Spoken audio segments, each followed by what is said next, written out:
kena faham begini ya. Ya. Sewaktu kita membentuk Kerajaan Perikatan Nasional ini, ini adalah sebuah kerajaan yang dibentuk untuk menyelamatkan kegagalan kerajaan yang terdahulu. Ya. Ya. Dan berlaku perpecahan dalam kerajaan terdahulu, berlaku krisis dalaman, kemudian berlaku perletakan jawatan, ya, menyebabkan wujud ketidakstabilan dalam politik negara pada ketika itu. Ya. Dan untuk menyelamatkan keadaan dan bagi memastikan negara dapat diuruskan dengan cara yang lebih teratur dan lebih baik, maka berlaku suatu gabungan politik.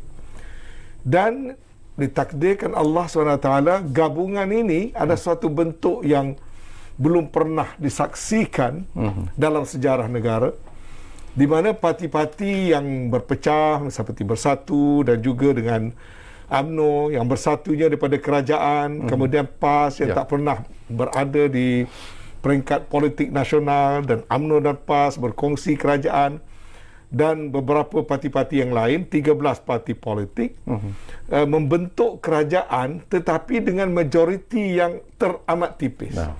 Hanya perbezaan 3-4 kerusi sahaja, dengan hanya 114 ahli parlimen. Unik yang keduanya ialah kerajaan yang terbentuk yang dipanggil Kerajaan Perikatan Nasional itu turut didokong oleh bukan ahli parti Perikatan Nasional, iaitu Barisan Nasional membuat ikrar menyokong Kerajaan Perikatan Nasional tanpa menjadi ahli kepada Parti Perikatan Nasional. Dan juga yang lebih unik lagi, UMNO membuat ketetapan sokongan itu berdasarkan sokongan ahli-ahli parlimen. Sebab tu waktu nak menyokong penubuhan kerajaan ini tak dibawa pun ke Majlis Tertinggi UMNO, ya.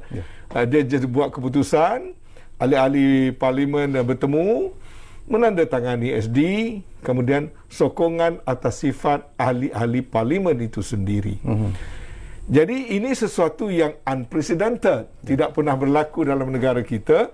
Pertama, kerajaan yang datang di tengah-tengah penggal. Kerajaan itu bukanlah satu kerajaan yang terbentuk pasca pilihan raya. Kerajaan itu juga menggabungkan dua blok daripada kerajaan dan juga daripada pembangkang. Dan gabungan parti-parti politik yang tak pernah duduk semeja, tetapi akhirnya membentuk Perikatan Nasional. Baik, dengan latar belakang yang sedemikian, kita harus menduga, kerana ini dunia politik, kita harus menduga akan ada percubaan-percubaan. Sama ada daripada pihak yang kini menjadi pembangkang, ataupun terwujud daripada chemistry kerjasama parti yang ada dalam Perikatan Nasional.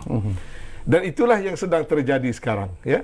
Sedang terjadi sekarang setelah setahun lebih kerajaan terbentuk.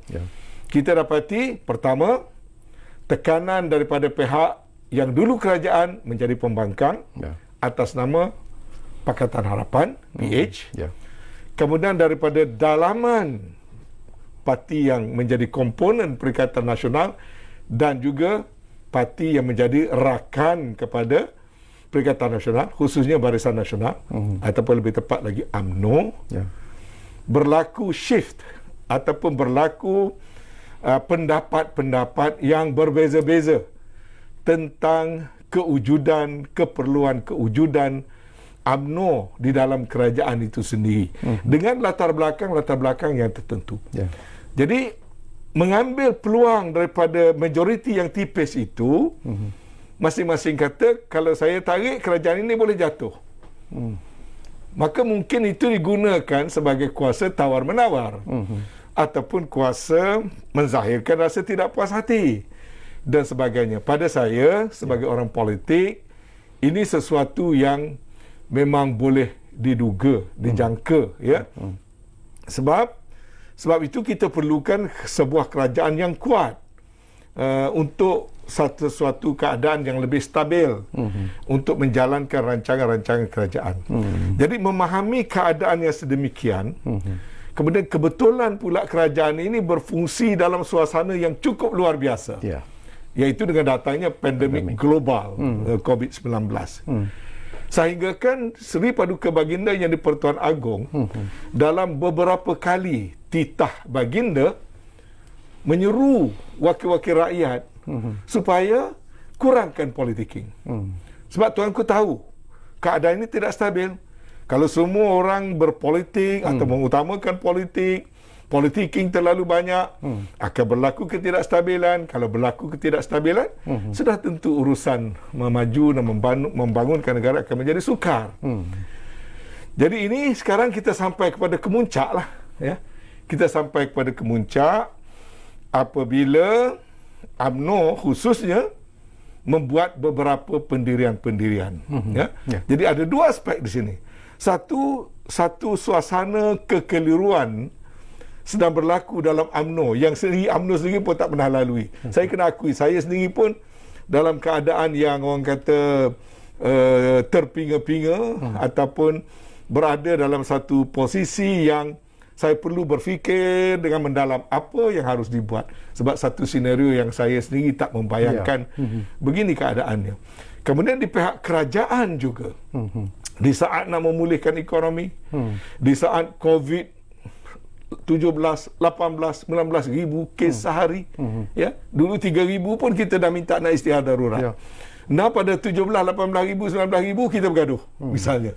Dan apa lagi kalau kata nak suruh bubarkan kerajaan di saat ini. Jadi apakah rakyat di luar sana nak tengok kita berpolitiking begini?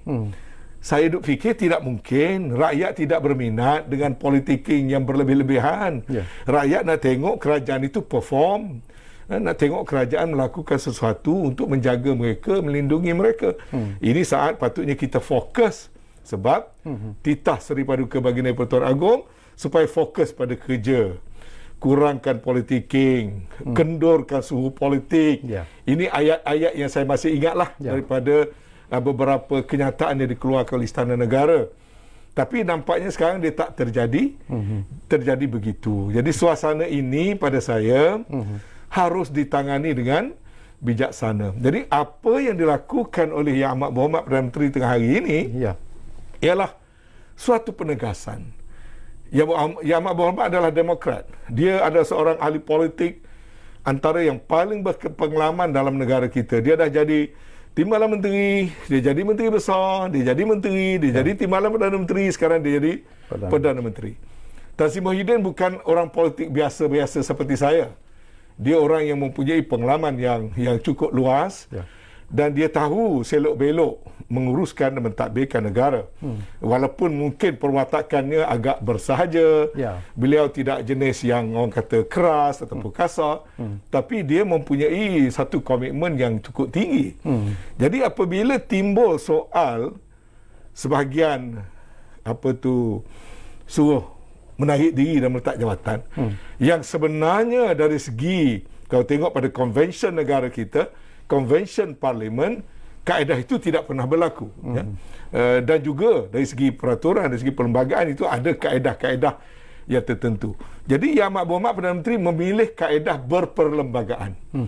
Oleh kerana ada gesaan untuk letak jawatan dan ada kesamaran daripada klaim. Sebagai contoh kononnya ada 8 SD. Why 8? Orang semua 42. Itu pun ada satu question mark. Why 8 sahaja? Ini keputusan parti, takkan 8 saja. Kan boleh cek pada 8 tu ada 4 yang sini sign, sana sign. Jadi Perdana Menteri dengan Perdana Menteri ada dokumen juga. Ada kertas sokongan yang diberikan oleh 36, kalau tak silap saya, ahli-ahli parlimen daripada Barisan Nasional.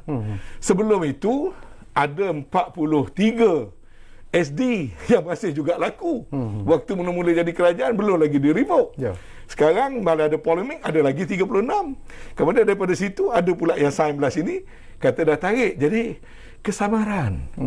Jadi itu mengganggu perjalanan pengurusan pentadbiran. Tapi Perdana Menteri ambil satu langkah berani pada saya. Yang mana Yang Amat Berhormat Perdana Menteri menghadap Seri Paduka Baginda Yang-di-Pertuan Agong. Berikutan Yang-di-Pertuan Agong memaklumkan kepada Perdana Menteri, Baginda ada menerima surat 8 SD yang menarik di kononnya itu daripada speaker. Maka Perdana Menteri menghadap fizikal, bukan menghadap melalui video conference. Pagi tadi menghadap secara fizikal, menjelaskan kedudukan dan pendirian bagi Perdana Menteri dan memohon perkenan supaya isu kesamaran ini, isu gesaan ini disettle once and for all melalui vote of confidence yang dibuat secara berperlembagaan dalam sidang parlimen yang resmi September nanti. Okey. Saya fikir itu satu langkah yang bijaksana.